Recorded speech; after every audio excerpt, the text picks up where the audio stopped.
So the question number 30 is the nuclear reaction. Nuclear reaction is given to us.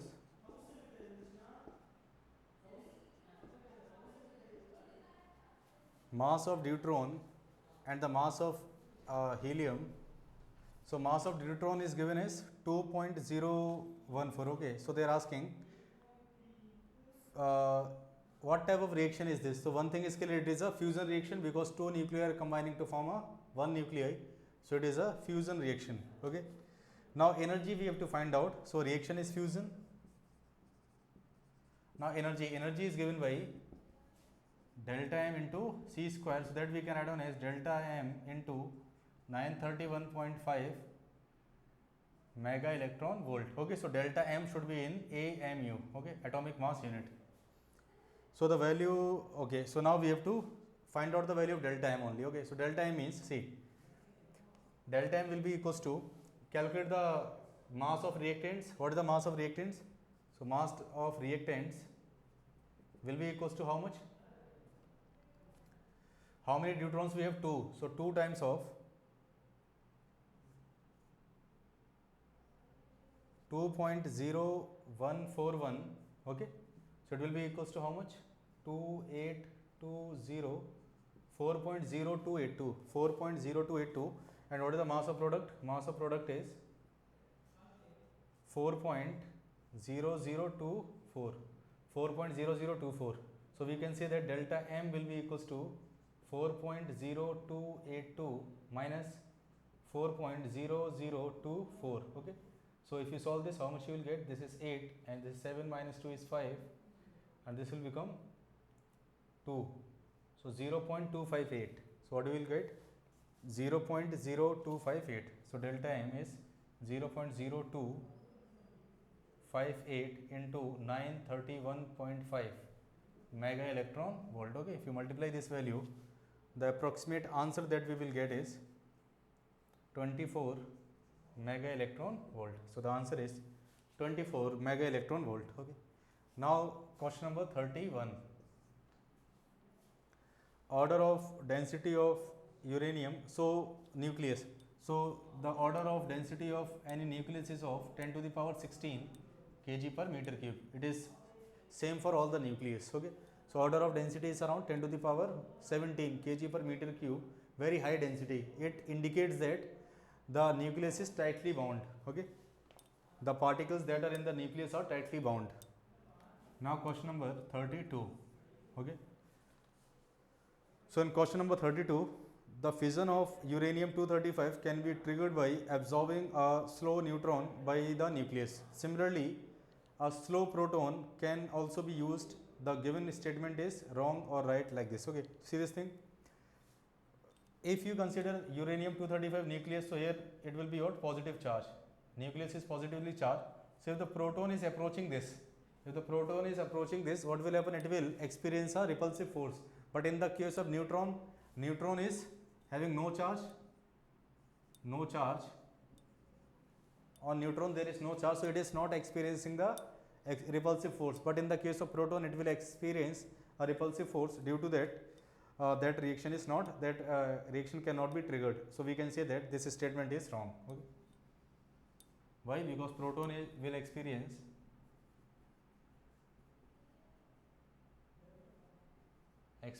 repulsive force. Okay. Now we will move on to question number 33.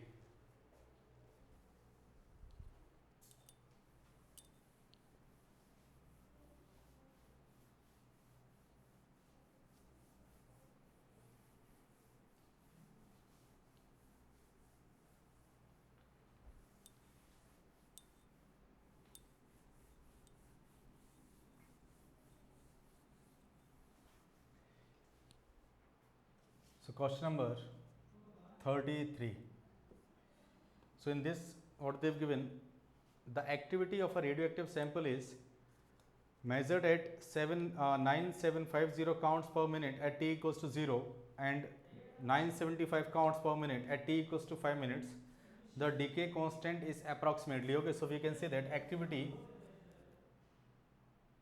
is given by a naught e to the power minus lambda t. So a naught is the activity at t equals to 0. So at t equals to 5 minutes, the activity is given as 975 is equals to, initial is 9750 e to the power minus lambda into time is given as 5. Okay. So this will become 1 by 10 is equals to e to the power minus 5 lambda. Okay.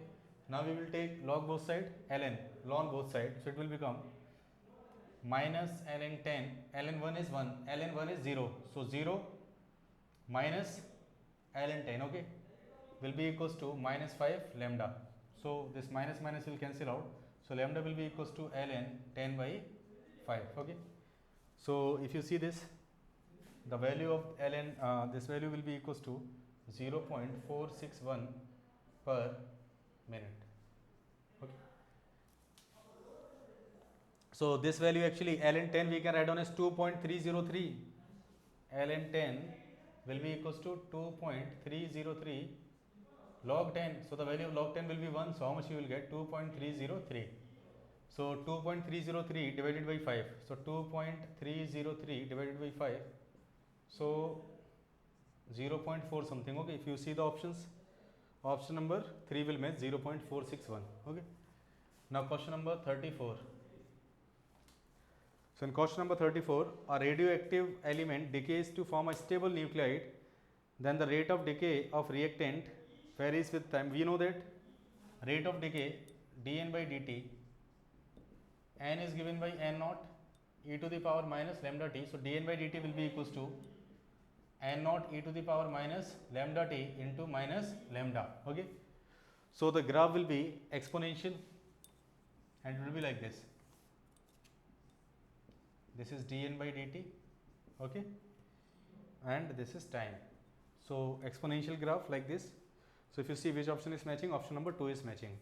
Now we will move on to question number 35. So in question number 35, neutrons penetrate matter more readily as compared to protons. Next one is neutrons are slightly more massive than protons. So correct. So because we can say that neutrons penetrates matter more readily as compared to protons, so that is also correct. And second statement is also correct, the neutrons are slightly more massive than the proton. Mass of neutron is greater than, slightly greater than the mass of proton. Okay. But for calculations we consider it as same. Okay. But actual mass of neutron is greater than the mass of proton. So both the statements are correct, but it is not explaining the first one. Okay. So option number 1 is correct. Statement 1 and 2 both are correct, but second one is not explanation. Second one is not explanation of the first one. Okay. So now we will see question number 36.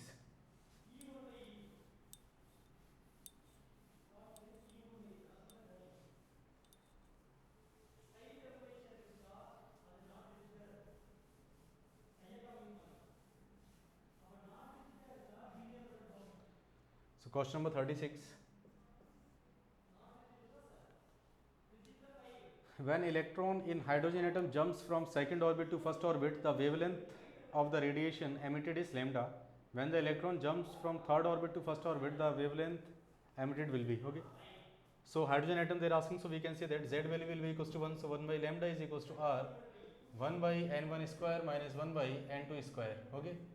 So in the first case, wavelength is lambda equals to R, and the electron is jumps from second orbit to first orbit. So 1 by 1 minus 1 by 2 square, that is 4. Clear? So 1 by lambda will be equals to R into, this is 3 by 4. Next case, when the electron jumps from third orbit to first orbit, so we can say that 1 by lambda dash will be equals to R 1 by 1 minus 1 by 9. Third orbit, so 3 square will be 9. So 1 by lambda dash will be equals to R 8 by 9. Okay. So now if you see this equation is 1, this equation is second one. If you divide both the equations, we can say that 1 by lambda by 1 by lambda dash will be equals to R and R will cancel out, 3 by 4 divided by 8 by 9. Okay. So this will be equals to lambda dash by lambda. Lambda dash by lambda will be equals to 9 into 3 by 4 into 8. Okay, so this will be equals to lambda dash will be equals to 27 by 32 lambda. If you see the options, option number 3 will match. Okay, now we will move on to question number 37.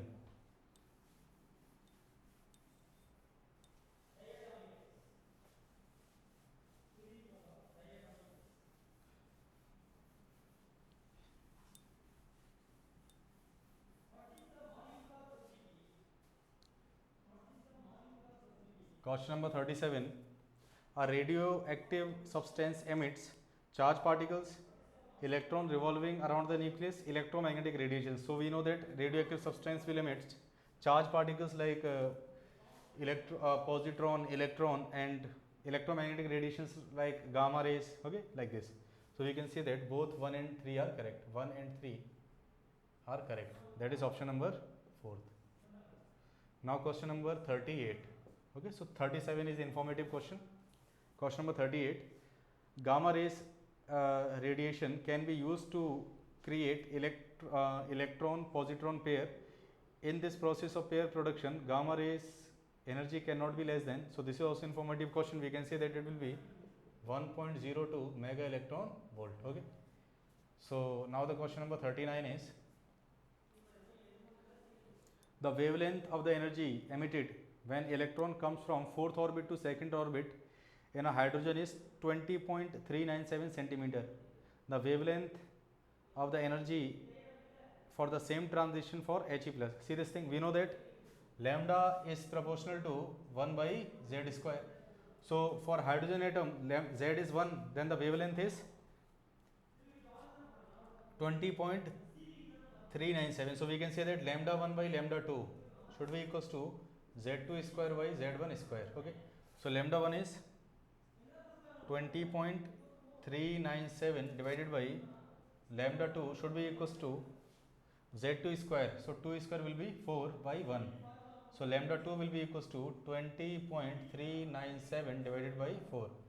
So lambda 2 will be equals to 5 point something. So if you get 5.09 centimeter. So if you see the options, option number 4 will match. Okay. Now the question number 40. An electron in a hydrogen atom makes transition from N1 to N2, where N1 and N2 are the principal quantum numbers of the two states. Assume the Bohr model to be valid. The time period of the electron in the initial state is 8 times that of the final state. Okay, so actually what they have given, time period in first state is equals to 8 times of time period in second state, final state.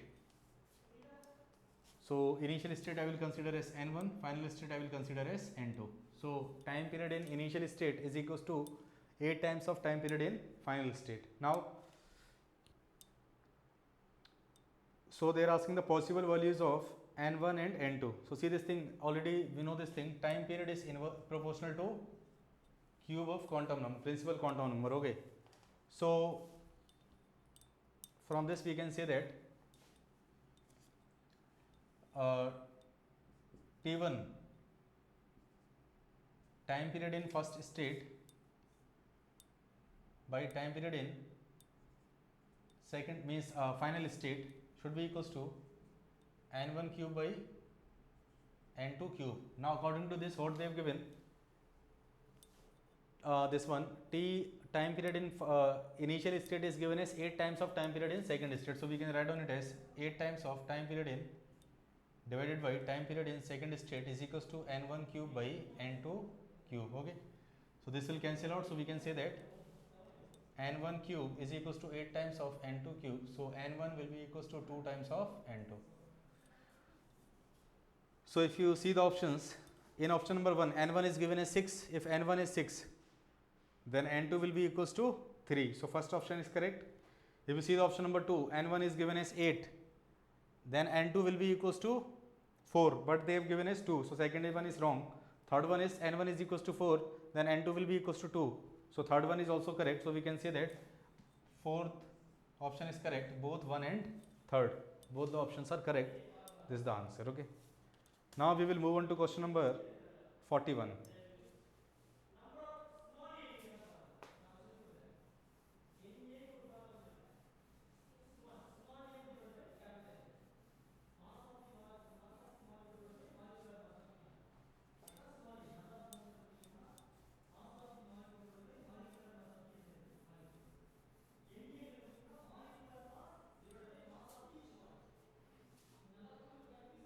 Question number 41. In a sample of radioactive material, what fraction of initial number of active nuclei will remain undisintegrated after half of the half life of a sample? Okay, so we know that n is given by n naught 1 by 2 to the power n. So n is actually number of half life. So n we can write down as time divided by t half. Time divided by t half. Clear? So n will be equals to n naught 1 by 2. So actually what they have given, half of the half life. So the value of t is equals to 1 by 2 of t half. So this will be equals to 1 by 2. Okay. So what we can say, n will be equals to n naught 1 to the power means root of 1. So root of 1 will be 1 and root of 2 will be root of 2. So we can say that n will be equals to n naught by root 2. N naught by root 2. So what fraction is remaining? 1 by root 2 fraction is remaining. Okay. So fraction, if you want to calculate n naught by root 2 divided by n naught. So it will cancel out. So how much you will get? 1 by root 2. Okay. Now question number 42. Radon decays into polonium by emitting alpha particle with the half life of 4 days. A sample containing 6.4 into 10 to the power 10 atoms of radon after 12 days. So see, half life is given as 4 days and here the time is given as 12 days. So we can say that number of half lives is 12 by 4, that is 3 half lives are completed. So they are asking the number of radon left in the sample. So we know that n is equals to n naught 1 by 2 to the power n. So what is the value of n here? N naught is 6.4 into 10 to the power 10 into 1 by 2 to the power 3. So that is 8. So 6.4 divided by 8 is 0.8 into 10 to the power 10. So if you see the options, option number 2 will match. Okay. Now question number 43.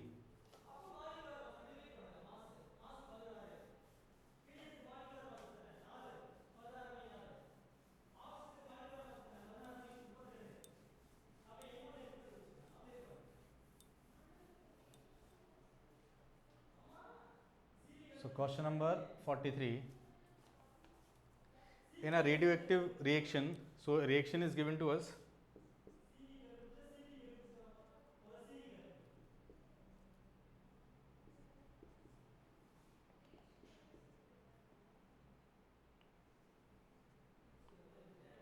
So they are asking the number of alpha particle emitted. Okay. So number of alpha particle they are asking. So we can say that 232 we can consider x number of alpha particles are emitted. So 232 minus x. We know that mass number will be reduced by 4. Okay. So 232 minus 4x will be equals to 204. Okay. So 232 minus 204 will be equals to 4x. So this is how much? 8 and this is 28 by 4 is equals to x. So x will be equals to 7. So number of alpha particles that are emitted is 7. Okay. Now question number 44.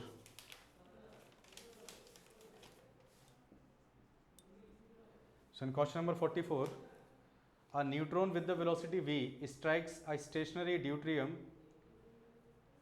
The kinetic energy changes by the factor of. So see this thing, one neutron you can consider, neutron.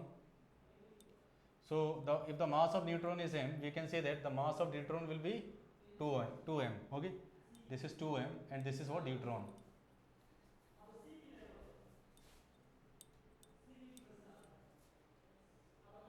So that is deuteron. So the velocity of this is given as v and the velocity of this is 0. Initial velocity of this is 0. Okay. Now if the collision is elastic, nothing is given, so we have to consider the elastic collision. Okay. Then after collision,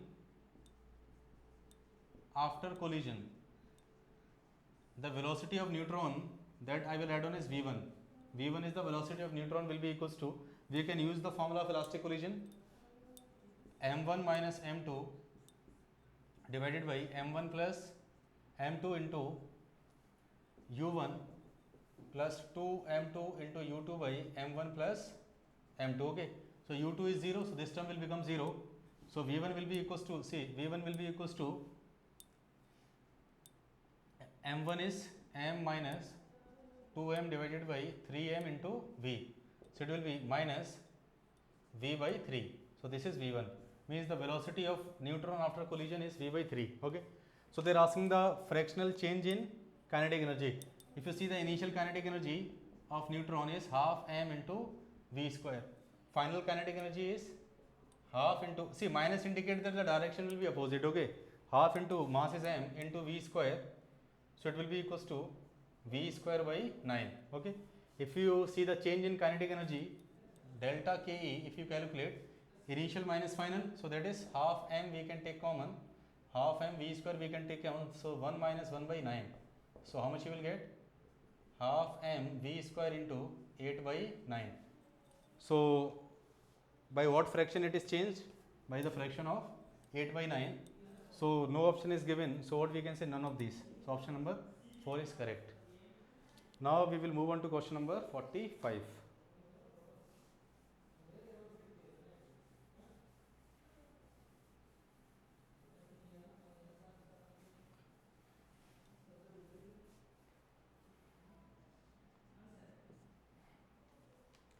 The masses of neutron and proton are, so mass of neutron is given as 1.0087, mass of proton is given as 1.0073 AMU, in AMU. Okay. If the neutrons and protons combine to form helium nucleus, so neutrons and protons are combining to form helium nucleus, that is alpha particle. So the mass of that is given as 4.0015 AMU. The binding energy of the helium nucleus is, so they are asking the binding energy. So binding energy, we know that it is given by delta m into 931.5 mega electron volt. Okay, so 1 AMU already they have given as 931, so we will not use 931.5, so 931. So delta m will be in AMU. Okay, so our aim is to calculate delta m. So if you see the mass of this combined, what is the mass here? 1.0087 plus 1.0073, so 2.0160. The masses of neutron, if the neutrons and protons are combined to form, so actually this is the mass of summation of mass of one neutron and one proton, but how many neutrons and how many protons are required? 2. 2 neutrons and 2 protons are required to form alpha particle, this one, nucleus of helium, that is alpha particle. Okay, so we have to multiply this by 2, so the mass will be equals to 0, 3, 4.0320, 4.0320. Okay, so now delta m will be equals to this minus this value, 4.0015. Okay, so this you will get delta m. Okay, so what we can say, binding energy will be equals to delta m into 931. So if you put the values, how much you will get? 28.4 mega electron volt. This minus this, that we have to replace here, and by multiplying by 931, we will get the answer as 28.4 mega electron volt. Okay, so by this equation we can find out this. Okay, we have calculated the total mass of reactant, then product, then we have calculated the mass defect and multiplied by 931 to get the binding energy. Okay, thank you very much.